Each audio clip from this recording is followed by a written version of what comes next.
Hello and welcome to DBMS. I'm Parinda Prajapati, and in today's video lecture, we are going to use some SQL commands. In this video lecture, we are going to cover transaction control language commands like commit, rollback, and save point. After that, we will go for the set operations like union, intersect, and set difference, and how to use these operations in SQL. And after that, we will cover the any and all command used in subquery. Let's continue. So first of all, here I have one table workstation.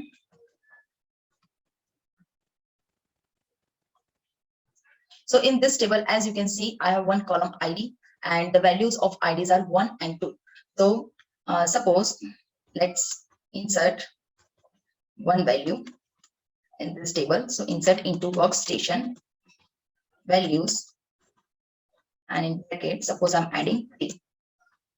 One row is created. Now, what is this transaction control command and why we are using this command? So first of all, what are the transactions? So whatever the operation we are performing, like DML operations, insert, update, and delete, all are known as transaction. So in transaction control command, we have 3 different kinds of command. First one is commit.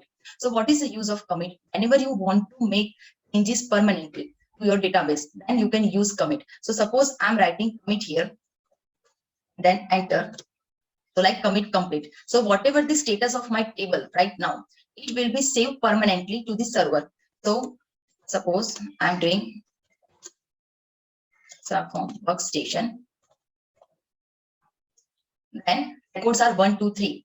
And now these records are permanently saved into the table of workstation. Sometimes if we are not using commit command, then sometimes it happens that whenever we are opening SQL again and again, and sometimes we lost our data in table, like we don't found any records in our table, or maybe it's possible that we don't found any update we have done previously in the table. So in this case, if you are using the commit command, then using commit command, you can make your changes permanent in your table. Now next command is rollback. And before that, one command is save point. So now what is the rollback and what is the save point? So using rollback works like undo. So whenever you want to get back to your previous state of your table, then you can use a rollback. Suppose I'm writing any query for the update, insert, or delete, and after that I just don't want those updates in my table, and I want to roll back to the previous state, or if I want to undo my whole operation, then I can use the rollback. And what is the save point? So using the save point, you can make the checkpoint of your rollback, or as I can say, you can give the transaction name also. So let's check both 3 commands that how they work. So suppose I'm making one save point here. So save point s1, save point is created. Now suppose I'm inserting using insert command again. So here my insert command, and now I'm adding value 4 and one row created. Now let's check the table. So in my table, now I have 1, 2, 3, and 4 record because I have inserted 4th value in my table.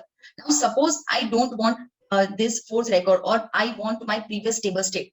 In that case, I can roll back to S1. Roll back complete. So now again, let's start from workstation.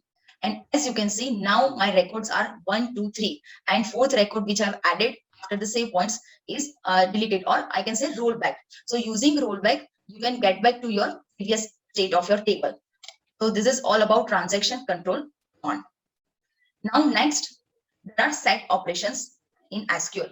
Which kind of set operations? There are basically three set operations like union, intersect, and set difference. So how they work, let's see in the detail with example. First of all, let me do the clear screen here. Okay, so now I have one table. Select start from DBMS. So here I have SID 1, 2, and 3, and I have another table.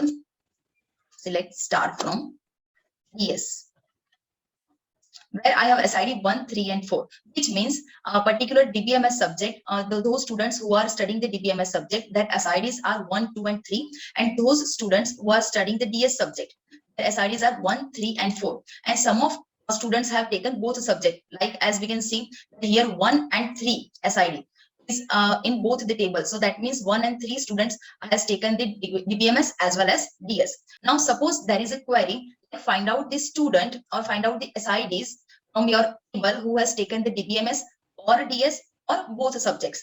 In that case, I will require the SIDs of DBMS all the SID of DS also, because we want the student details who has taken DBMS or DS or both. So in that case, I can use the set operation union. So how to perform union operation? So first of all, I will find out the SID from DBMS. This will give me the SID of DBMS like 1, 2, and 3. Now I will apply the union, and then I will find out the SIDs of DS, like select SID from DS. So in this, what I have done is I have selected the SIDs from the both table, because in both table SID is a common attribute. And after that, I am providing the union operation. So let's check the output. So here we are getting 1, 2, 3, and 4. So 1, 2, and 3 from DBMS, and 1, 3, and 4 from the DS. Whenever you are using the set operation, then duplicate rows are, or duplicate values are eliminated.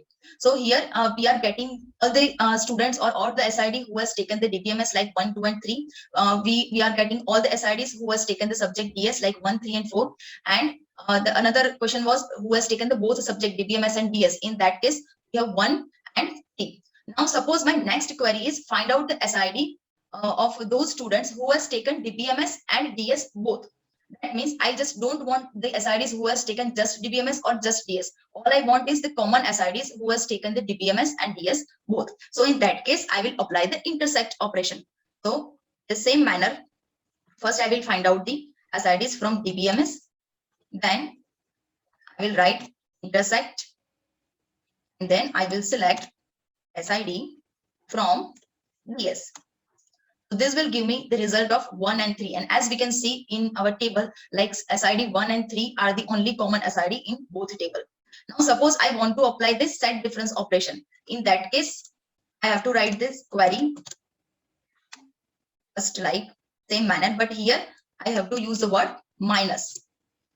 So it will simply minus SID of a DBMS, like it will simply minus the SID from DBMS to DS. Select SID from DS. So as if we are doing the minus on DBMS minus DS, or DBMS set difference DS, then we will get the result which are already in DBMS but not in the DS. So in that case, we are 1 and 3 are both are the same in DBMS and DS, but only 2 is there in DBMS which is not in DS. So my output will be 2. So as we can see that this is how we can use the set operations in SQL. Now next thing is, so this is all about the set operations. Now next is to use any and all commands in subquery. So how to use any and all command in subquery? So for that, first of all, let's check one table. Here I have one table, EMP21. In this table, I have different 5 records like ID 1 from 1 to 5, where I have role manager, employee, manager, admin, and employee. And for each and every role, we have different kind of salaries like 6,000, 5,000, 4,000, 3,000, and 7,000. Suppose there is a query like find out those IDs whose salary is greater than manager. In that case, what I have to do? I have to first find out the salary of manager, and on that particular output, I will apply my condition of greater than. Okay. So if I'm writing the subquery for that, in that case, what I can do? Select ID from EMP21 where salary greater than. Now there is 2 options, like if I want to use any or I want to use all. And what is the difference between this any and all? So suppose I'm writing any here, and now in bracket I will apply my subquery. So my subquery is select salary, because first I need to find out the salary of manager, and then only I can apply the condition of greater than. So select salary from EMP21 where role is equals to manager. So now particular this subquery will find out the salary of those employee whose role is manager. So in this case, as we can see in our table that we have 2 managers, ID1 and ID3, both are for the manager, and ID1 manager has salary of 6,000 and ID3 manager has salary of 4,000. So whenever I'm writing any, here I have written the any. So what any will do? Any will take the condition of the both manager differently. In that case, first it will check for the first manager. So my first manager salary is 6,000. So it will scan whole the table and it will give the output of those records whose salary is greater than 6,000. So here we will get for the first manager, we will get the record, fifth number record where salary is 7,000 and role is employee. Now we have another manager also. So for the first manager, it will print the 7. Now for the second manager, like we have second manager here and whose salary is 4,000. So for the second manager also, it will check the table again and it print the output based on this second manager's salary. So whenever it is checking the second manager, their salary is 4,000. So now it will scan the table and start from the first record. So it will get the 6,000. So it will print the record of first manager also. Then it will get 5,000, which is also greater than 4,000. So my output in output, I will get ID 2 also, like ID 1 and ID 2 also. Now ID 3 is already the second manager, so that doesn't matter. Then 4, where I have salary 3,000, which is less than 4,000, so it won't get print. And then after 7,000, so for my second manager, 7, like fifth number record will be also get. So whenever I'm using any, it will check a condition for the both managers separately. So let's check the output here. As you can see, we are getting the IDs 1.5. So here 1 is for the manager 6,000. So 6,000 is greater than from the manager 4,000. Second is employee whose salary is 5,000, which is again greater than the second one manager whose salary is 4,000. And then I'm getting 5 whose salary is 7,000, which is greater than from the both managers 6,000 and 4,000. So now suppose I want only those IDs whose salary is greater than from the both manager. Or I can say only those IDs who satisfy the both managers condition. In that case, I can use all. So if I'm writing all here, so now the output will be only 5, because only 5 is the record, or only 5 is the employee whose salary is greater than from the both manager, like 6,000 and 4,000 both. So in that case, just a minute, select salary from employee, the role is manager, and enter.